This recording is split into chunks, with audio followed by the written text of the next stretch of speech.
Isa adalah roh Allah yang menjadi manusia melalui perawan Maryam yang dilahirkan di awal tahun Masehi di tengah-tengah umat Yahudi. Dan mereka inilah saksi-saksi kehadiran Isa, bukan dari bangsa Arab, daerah Arab dan zaman yang berbeda. Oleh karena itu, bukan umat Islam yang menjadi guru kepada umat sebelumnya, tetapi umat sebelumnya lah yang menjadi guru kepada generasi berikutnya, sebab merekalah pengikut saksi-saksi dan yang lebih mengetahui tentang Isa serta Taurat dan Injil. Di dalam Al-Quran pun ada dikatakan, maka jika engkau Muhammad berada dalam keraguan-raguan tentang apa yang kami turunkan kepadamu, maka tanyakanlah kepada orang yang membaca kitab sebelummu, dan seterusnya. Quran Surah Yunus ayat 94.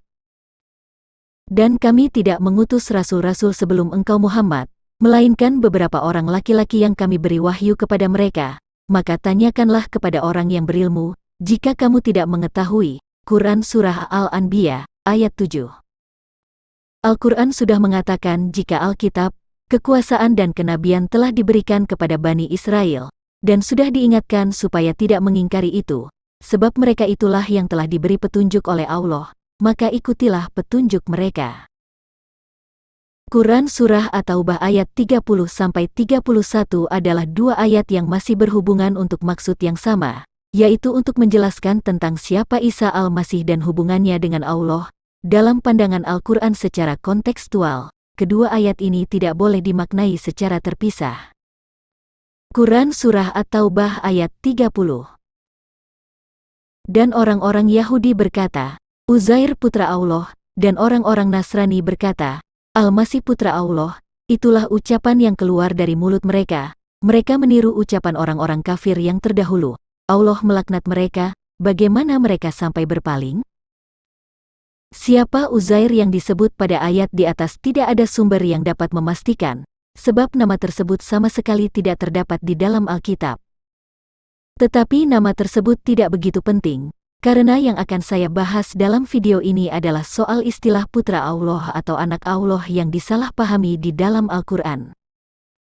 Apakah Anda pernah mendengar kata putra daerah, anak sekolah, anak tangga dan yang lain? Apakah daerah, sekolah, dan tangga memiliki istri lalu melahirkan anak, dan siapa bidannya? Makna kata putra Allah atau anak Allah yang diberikan kepada Yesus adalah karena ia berasal dari roh Allah, bukan karena Allah memiliki istri lalu melahirkan anak. Arti kata putra atau anak di situ adalah berasal dari atau bagian dari. Misalnya, anak kunci, anak tangga, anak sekolah. Kata anak di sini memiliki arti bagian dari. Kacong anak Madura, Sugeng anak Surabaya, dan lain-lain. Anak di sini memiliki arti berasal dari atau datang dari.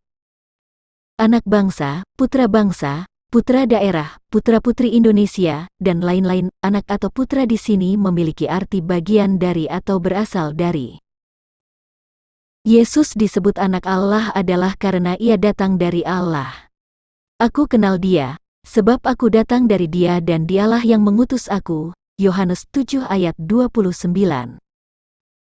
Kata Yesus kepada mereka, jikalau Allah adalah Bapamu, kamu akan mengasihi aku, sebab aku keluar dan datang dari Allah, dan aku datang bukan atas kehendakku sendiri, melainkan dialah yang mengutus aku. Yohanes 8 ayat 42. Sebab Bapa sendiri mengasihi kamu, karena kamu telah mengasihi aku dan percaya bahwa aku datang dari Allah. Yohanes 16 ayat 27. Aku datang dari Bapa dan aku datang ke dalam dunia. Aku meninggalkan dunia pula dan pergi kepada Bapa. Yohanes 16 ayat 28. Jika Yesus atau Isa datang dari Allah, Yesus adalah roh dari Allah. Artinya Yesus berasal dari Allah. Dalam budaya orang Yahudi disebut Yesus adalah anak Allah. Yesus juga disebut anak Daud, karena ia datang sebagai manusia dari garis keturunan Daud. Inilah silsilah Yesus Kristus, anak Daud, anak Abraham, Matius 1 ayat 1.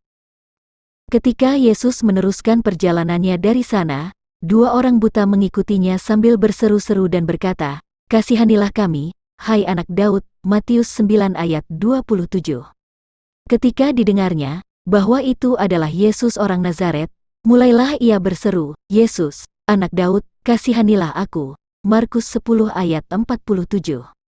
Lalu ia berseru, Yesus, anak Daud, kasihanilah aku. Lukas 18 ayat 38.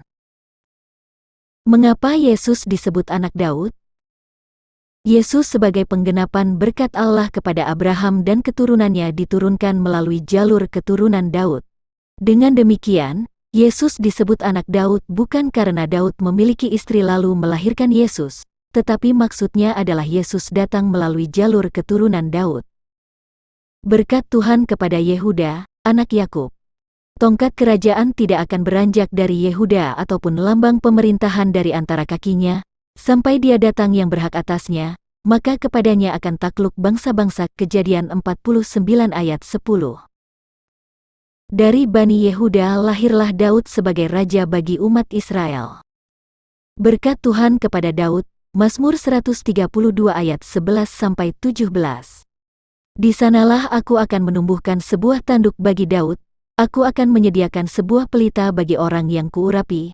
Mazmur 132 ayat 17. Sebuah tanduk bagi Daud dan yang diurapi atau Mesias adalah Yesus.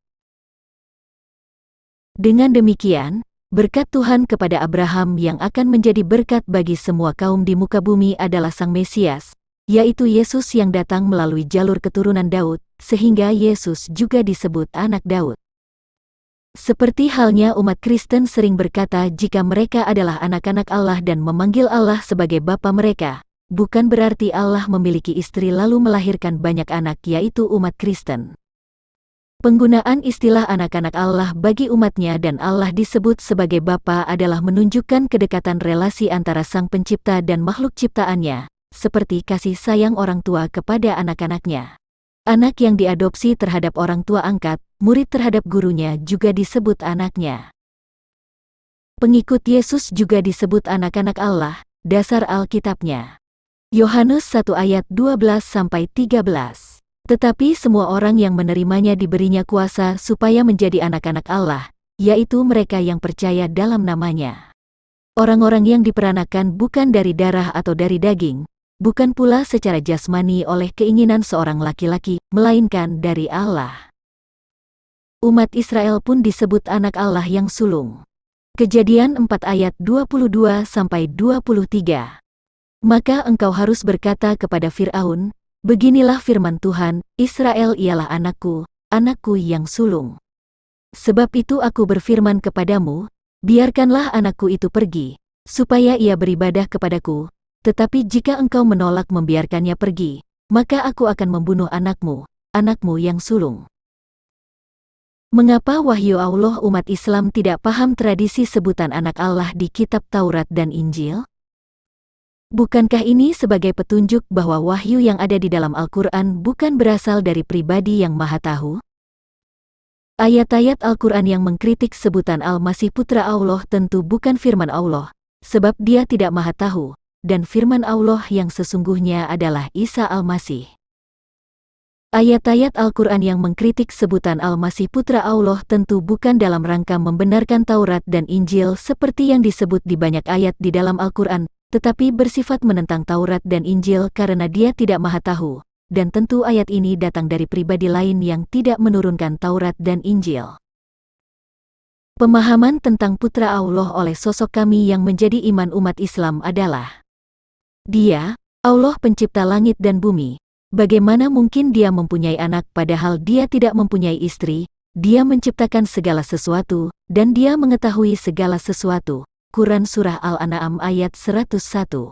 Ternyata sosok kami berpikiran, jika Isa disebut Putra Allah berarti Allah memiliki istri, sehingga sosok kami tidak setuju jika Uzair dan Al-Masih disebut Putra Allah. Perbedaan pemahaman tentang istilah Putra Allah antara Taurat dan Injil dan Al-Quran jelas menunjukkan jika Quran Surah At-Taubah ayat 30 bukan firman Allah, tetapi hanya wahyu dari pribadi yang tidak maha tahu. Tetapi protes sosok kami terhadap sebutan Al-Masih Putra Allah pada Quran Surah At-Taubah ayat 30 sama sekali tidak bermaksud untuk menyangkal ketuhanan Isa Al-Masih, sebab di ayat berikutnya diakui jika Allah dan Isa adalah Tuhan yang Maha Esa. Untuk lebih jelasnya akan saya tunjukkan analisanya pada layar berikutnya. Quran Surah At-Taubah ayat 31. Mereka menjadikan orang-orang alim dan rahib-rahibnya sebagai Tuhan selain Allah dan Al-Masih Putra Maryam, padahal mereka hanya disuruh menyembah Tuhan yang Maha Esa, tidak ada Tuhan selain Dia, Maha Suci Dia dari apa yang mereka persekutukan. Berdasarkan tafsir ulama umat Islam, Al-Masih Isa Putra Maryam dipisahkan dari Allah, padahal antara kata Allah dan Al-Masih Putra Maryam terdapat kata penghubung dan, yang artinya Allah dan Al-Masih Putra Maryam adalah satu kesatuan tauhid Allah, sebab Isa adalah roh dari Allah dan firman-Nya.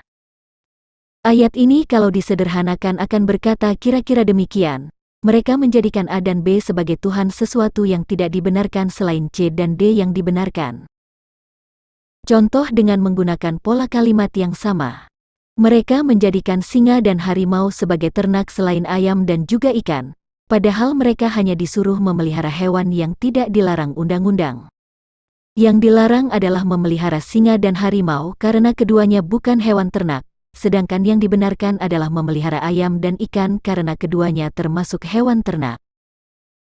Dengan analisa yang sama, maka maksud dari Quran Surah At-Taubah ayat 31 adalah yang dilarang pada ayat ini adalah menjadikan orang-orang alimnya dan rahib-rahib mereka sebagai Tuhan, sebab Tuhan yang sesungguhnya adalah Allah dan Al-Masih Putra Maryam. Padahal mereka hanya disuruh menyembah Tuhan yang Maha Esa. Tuhan yang Maha Esa di sini adalah Allah dan Al-Masih Putra Maryam, tidak termasuk orang-orang alimnya maupun rahib-rahibnya. Allah dan Al-Masih Putra Maryam disebut Tuhan yang Maha Esa adalah karena Al-Masih berasal dari roh Allah dan Isa adalah firman-Nya, Isa bukan dari benih manusia. Al-Masih bukan pribadi lain yang dipersekutukan dengan Allah, sebab Al-Masih adalah roh Allah dan firman-Nya, yang artinya, Al-Masih adalah roh yang keluar dari Allah itu sendiri yang menjelma menjadi manusia. Jadi sangat jelas jika Quran Surah At-Taubah ayat 30-31 mengakui jika Allah dan Al-Masih Putra Maryam adalah Tuhan yang Maha Esa, bukan pribadi lain yang dipersekutukan. Di beberapa ayat Al-Quran yang lain juga mengakui jika Al-Masih adalah firman Allah, seorang yang terkemuka di dunia dan akhirat, memiliki pengetahuan tentang hari kiamat, seorang laki-laki yang suci, lahir dari roh Allah, bukan dari benih manusia. Perkataan yang benar, jalan yang lurus.